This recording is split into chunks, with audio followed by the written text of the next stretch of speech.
जीवन की ठीक ठीक समझ हमें विकसित हो और उस समझ को हम दूसरों तक संप्रेषित कर सके। हमारे ऋषियों का जीवन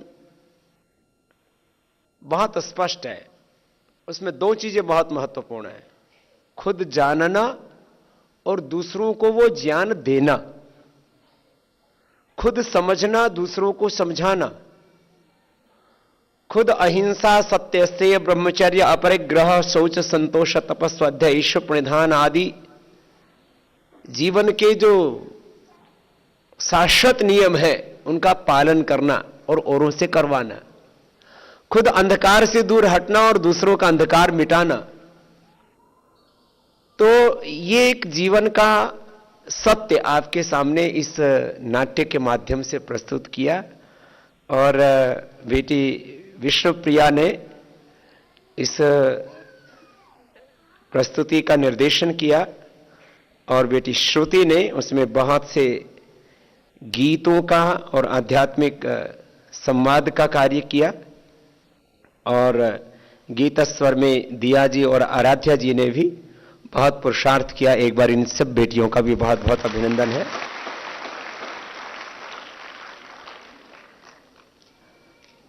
जब वैदेही की मां विलाप कर रही थी तो मैं देख रहा था बहुतों के भी सूसू हो रही थी, नाक से आंख से पानी बह रहा था। ये स्थिति तो कमोबेश सभी की होती है। हमने अपनी मां की भी देखी थी। जब मैं करीब 15-16 साल की उम्र में घर से निकला था, तब कई दिनों तक, जब तक मैं दोबारा घर नहीं पहुंच गया था, खोज लिया गया था। खोज क्या लिया गया था, हमारे गुरुजी ने हमारी शिकायत लगा दी थी। शिकायत इस रूप में कि मैं करीब 9 दिन के बाद जब खानपुर पहुंच गया था तो गुरुजी ने अपना बचाव करने के लिए, क्योंकि खानपुर गुरुकुल जिस गांव में इस शरीर का जन्म हो उसके पास ही था, तो कभी गांव के लोग हुलाना आकर के आए और यहां झगड़ा करें, उससे पहले ही गुरुजी ने अपना बचाव कर दिया कि भाई तुम्हारा बच्चा यहां है, तुम लेके जाना चाहो तो ले जा सकते हो। और मेरे से कह दिया कि भाई देखो गांव वाले आएंगे, माता पिता आएंगे और ले जाएंगे, यदि तुम्हारा वैराग्य पक्का है तो तुम वापस आ जाना। दोनों काम कर दिए गुरुजी ने। अच्छा, हमको एक बात आपको हृदय की कहना चाहता हूं, कभी मोह क्या है ये पता ही नहीं था। तो जो मैं ये देख रहा था, तो आज तो मेरी भी आंखें नम हो गई थी, लेकिन उस समय जब मैंने अपनी मां को बहुत बिलखते देखा था और पूरा उसका आंचल भीना हो गया था पसीने से, मेरे को रत्ती भर भी असर नहीं हुआ कि मां की क्या हालत हो रही है। जब मैं 9 दिन के बाद गया तो ये वैदेही की मां को तो वो नकली गुड़िया मिली हुई थी।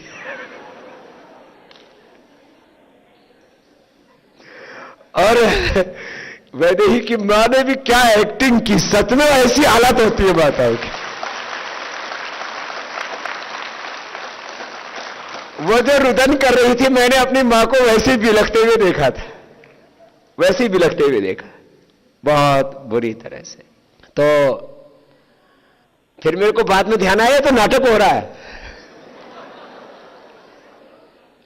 लेकिन वो इतना जीवंत था कि सच्ची बताइए कितने की आंखों में आंसू आ गए थे।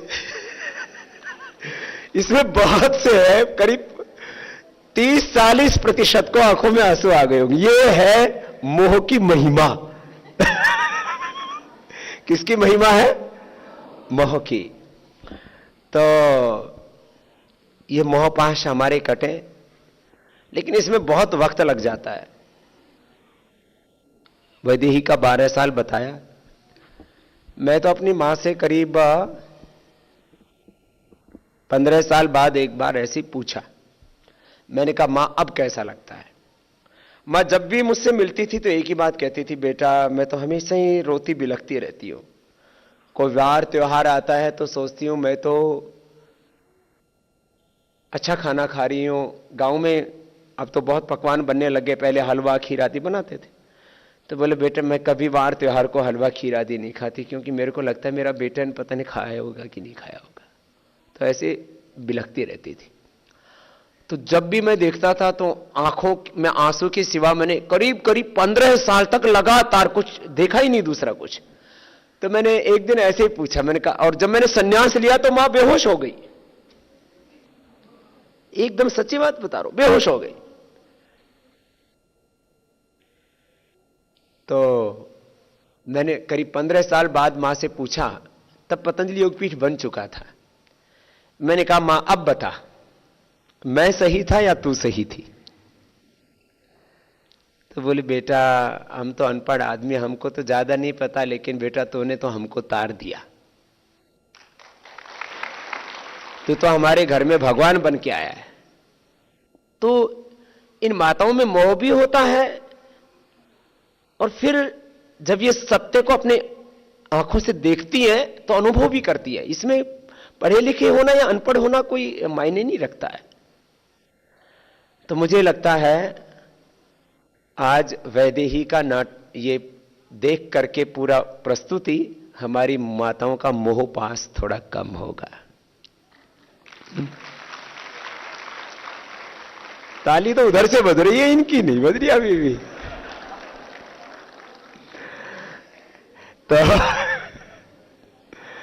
देखो, आपको मैंने सुबह एक बात कही थी ना, आप अपने बच्चों के जीवन में दो चीजें नहीं देखना चाहते। एक तो उनके जीवन में अभाव नहीं देखना चाहते, और एक दुख नहीं देखना चाहते। दुख से ही अभाव का जन्म होता है, अभाव से दुख का जन्म होता है, ज्ञान से दुख का जन्म होता है। तो क्योंकि ये ज्ञान शब्द तो बहुत बड़ा है ना, इसको समझ नहीं पाते आप। तो आप इससे क्यों दुखी हैं? आपके बच्चों की जिंदगी में, क्योंकि जिस समय मैं इस रास्ते पर चला था उस समय तो मुझे पता भी नहीं था कि मेरी राह क्या होगी और मेरी मंजिल मुझे कहां लेकर के जाएगी। मेरा प्रारब्ध और मेरा पुरुषार्थ मुझे कहां लेके जाएगा, मुझे कुछ नहीं पता था। लेकिन मैं आज आप जितने भी अभिभावक उनसे एक बात कह सकता हूं कि आपके बच्चों की जिंदगी में कभी भी अभाव नहीं होगा। उनके जीवन में कभी दुख और दरिद्रता ये होगी ही नहीं, तो फिर क्यों दुखी हो तुम? तो प्रसन्न रहो। और देखो, जब बच्चे विवेकशील होते हैं और पुरुषार्थी होते हैं तो उनके जीवन में दुख रह ही नहीं सकता ना। इतना तो तुम्हें भरोसा होना ही चाहिए, मैं तुम्हारे सामने खड़ा हूं। जब मैं घर से निकला था तब मेरे पास 500 रुपए भी नहीं थे। कितने? 500 रुपए भी पूरे नहीं थे। अभी तो ये जितने भी बच्चे आए हैं मेरे से ज्यादा पैसे लेके आए अपने घर से। निकलते समय किराए भाड़े के अलावा भी इनके पास थोड़ा और था। और अब तो इनके सामने एक बहुत बड़ा ध्येय है, बहुत बड़ा मकसद है। छोटे मकसद के लिए जिंदगी को जीना ये जीवन का अनादर है। न जाने आज तक कितने लोग पैदा हुए, कितने मर गए। आज भी धरती पर करीब 700 करोड़ लोग हैं, और आज से पहले 1,92,08,53,115 वर्षों से कितने लोग पैदा हुए, मर गए, और आगे पैदा हो जाएंगे, मर जाएंगे। लेकिन ये जो बच्चे गुरुकुल में पढ़ रहे हैं, ये कुछ ऐसा करके जाएंगे जिससे कि अपने कार्यों से अमर हो जाएंगे। इसलिए एक बहुत बड़े ध्येय के लिए आपने अपने इन तेजस्वी बेटा बेटियों को ईश्वरीय कार्य के लिए, भागवत कार्य के लिए, राष्ट्र कार्य के लिए, धर्म कार्य के लिए अर्पित किया है। इससे ज्यादा किसी मां की कोख की और धन्यता क्या हो सकती है। मैं सभी अभिभावकों के प्रति भी कृतज्ञता व्यक्त करता हूं कि उन्होंने मुझ पर विश्वास करके, क्योंकि इनका भविष्य तो आप और थोड़ा देर में देख पाएंगे। जैसे आप अभी इस वक्त कुछ जो वरिष्ठ बेटे बेटियां हैं उनका भविष्य इस समय देख सकते हो। जो हमारी विदुषी बेटी आचार्य सविता जी हैं उनको आप देख सकती हो, बहन सुमन जी को देख सकती हो।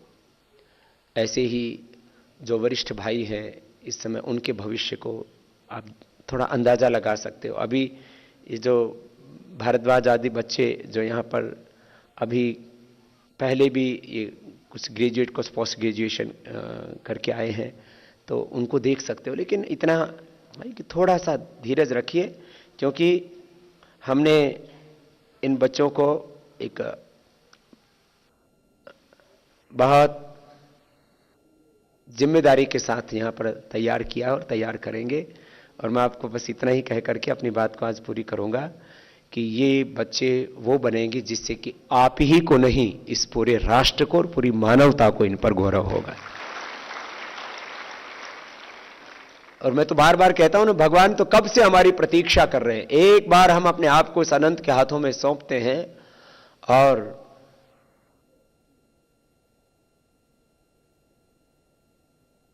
ईश्वरः तम अनुगृह्णाति अभिध्यान मात्रेण, भगवान तो हम पर अनुग्रह करने के लिए सदा ही तत्पर है। आज प्रभात से ही सबको बहुत आशीर्वाद मिले हैं श्रद्धेय गुरुदेव के, हमारे वरिष्ठ भ्राता श्री श्रद्धेय आचार्य श्री ज्ञानेश्वर जी के और श्रद्धेय आचार्य श्री सत्यजीत जी के भी दर्शन मिले हैं। उनका भी मार्गदर्शन कल सबको थोड़ी देर के लिए जरूर मिलेगा। मैं एक बार पुनः इन सब बेटियों का और आप सब अभिभावकों का और सब ब्रह्मचारियों का अभिनंदन करता हूं। इन्होंने जो तैयारी किया, आज उसकी एक प्रस्तुति थी, कल और भी प्रस्तुतियां होंगी। मैं आमंत्रित करना चाहूंगा भाई चंद्रदेव जी, देवेंद्र जी और उनके सभी साथियों को कि वो स्वामी जी महाराज के उन सभी संदेशों को, उनके योगासनों को, जो भी उन्होंने यहाँ पर सीखे हैं, उनको ब्रीफ में, मतलब थोड़ा छोटा करके दिखाएं, उसका थोड़ा प्रयास करेंगे।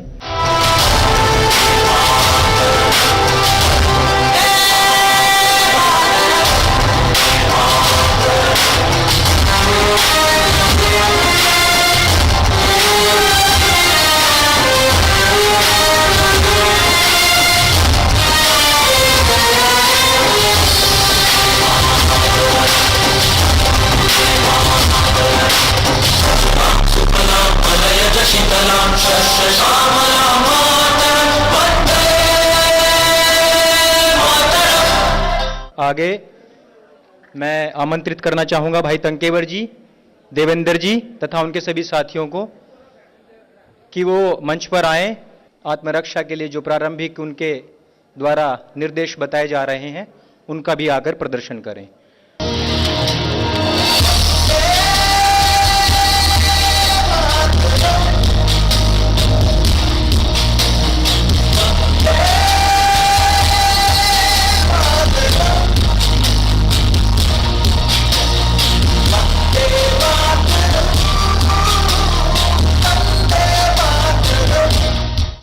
अभी आपके समक्ष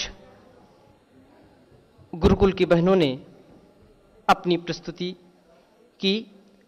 इसी क्रम में वैदिक गुरुकुलम के ब्रह्मचारी जो सबके दिलों को भाते हैं, मधुर मधुर गीत सुनाते हैं। सेवा स्वदेशी संकल्प स्वामी जी से है पाया, सेवा स्वदेशी संकल्प स्वामी जी से है पाया। गुरुकुल ने तो सच्चा जीना हमें सिखाया, गुरुकुल ने तो सच्चा जीना हमें सिखाया। सेवा स्वदेशी संकल्प स्वामी जी से है पाया, सेवा स्वदेशी संकल्प स्वामी जी से है पाया।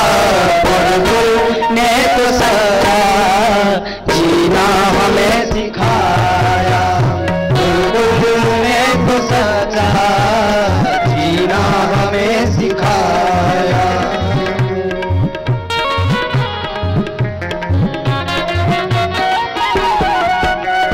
आचार्य जी हमारे हैं प्राणों से भी प्यारे, आचार्य जी हमारे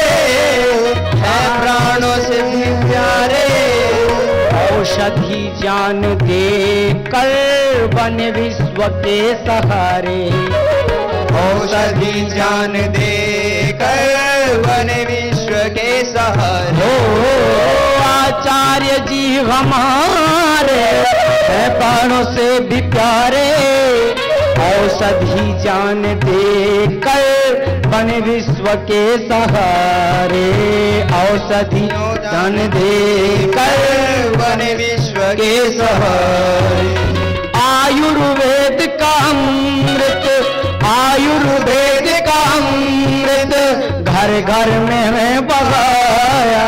इसी क्रम में मैं आमंत्रित करना चाहूंगा भाई नवीन जी तथा उनके साथियों को कि वो आएं तथा अपनी नाटिका प्रस्तुत करें।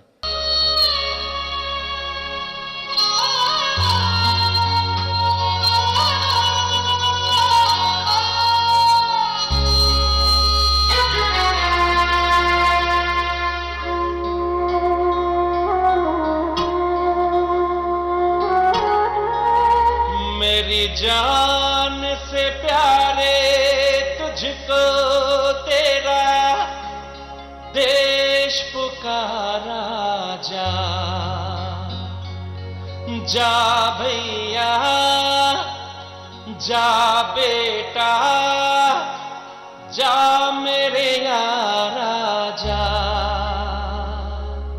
देखो वीर जवानों अपने खून पे ये इल्जाम न आए, देखो वीर जवानों अपने खून पे ये इल्जाम न आए। माना कह के मेरे बेटे वक्त पड़ा तो काम न आए, देखो वीर जवानों अपने खून पे ये इल्जाम न आए, देखो वीर जवानों।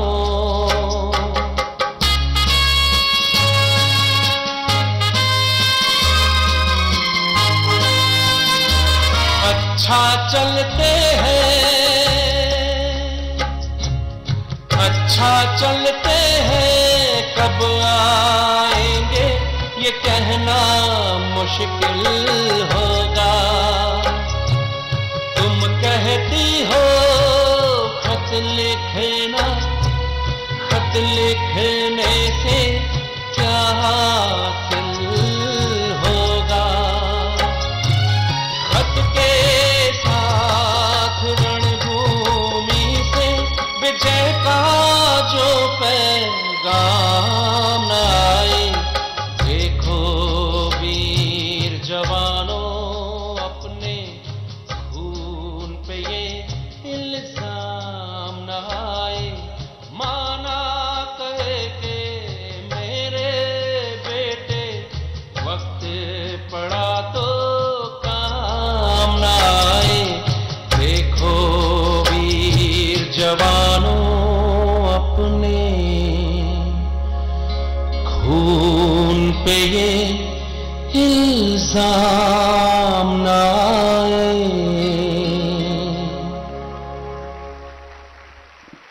हमारी सेवावृत्ति बहनें पेश करने जा रही हैं एक गीत के द्वारा, जिसके बोल हैं, हो जन्म दोबारा तो भारत वतन मिले। हो जन्म दोबारा तो भारत वतन मिले, फिर से यही हिमालय और गंगा मिले। हो जन्म दोबारा तो भारत वतन मिले, हो जन्म दोबारा तो भारत वतन मिले, फिर से यही हिमालय और गंगा मिले।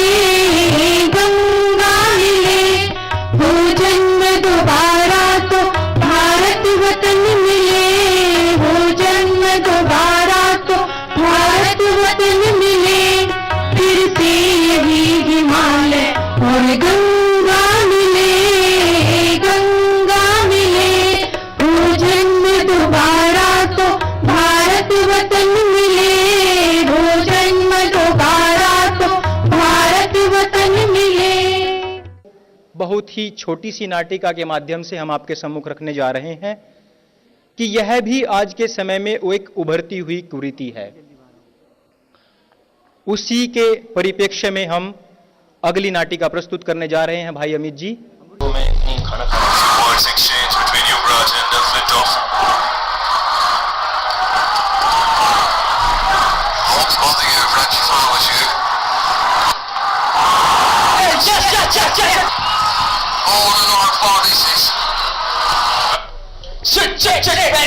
दिमाग खराब करते इस लाइट ने यार, क्या बताऊं, ये दिमाग खराब कर रखा है यार। भाई एक आइटम है सेंटम पे क्यों जाती है?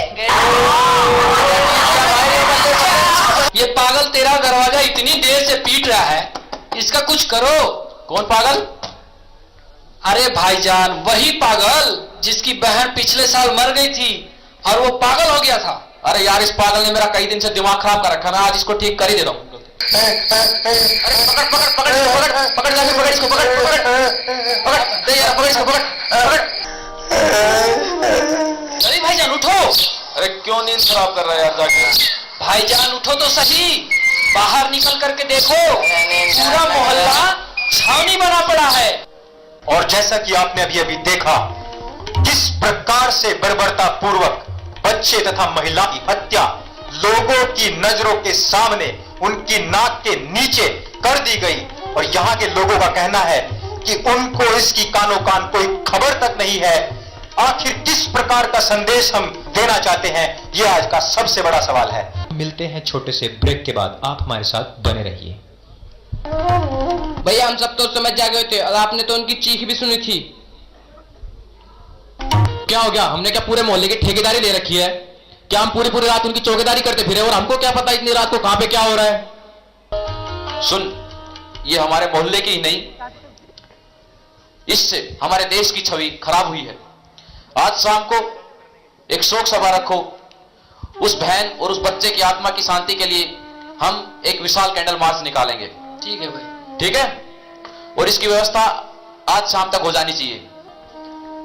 और सुन जाकिर, यदि मुद्दा किसी भी प्रकार से दबता है तो कुछ अपने आदमी बुलाओ और मीडिया पर, पुलिस वालों पर पथराव करवाओ, आगजनी करवाओ, लेकिन यह मुद्दा चुनाव तक किसी भी प्रकार से दबना नहीं चाहिए। ठीक है भाईजान, शाम तक हो जाएगा। और ठीक है, फिर अब चलते हैं। ठीक है भाई। और जैसा कि आप देख पा रहे हैं, आज के उभरते हुए नायक रवि जी धीरे धीरे हमारी ही तरफ बढ़ते चले आ रहे हैं। उनका पहला और एक्सक्लूसिव इंटरव्यू हमारे चैनल पर। रवि जी, आपके मोहल्ले में इतनी बड़ी घटना हो गई है, आप कैसा महसूस कर रहे हैं? रवि जी, आपके मोहल्ले में इतनी बड़ी घटना हो गई है, आप कैसा महसूस कर रहे हैं? ये हमारे मोहल्ले की ही नहीं, इससे पूरे विश्व पटल पर हमारे देश की छवि खराब हुई है। और इससे यदि सरकार ने हमें इस मुद्दे पर इंसाफ नहीं दिया तो हम सरकार की ईंट से ईंट बजा देंगे। और यदि सरकार फिर भी कामयाब नहीं होती है तो मैं स्वयं जनता को राजनीति का सरदार बना के इसे राजनीति में उतारूंगा। और जिस प्रकार आप मेरे पीछे देख पा रहे हैं, एक इतना विशाल कैंडल मार्च, बोल रहा हूं भाई की, बोल रहा हूं भाई की, बोल रहा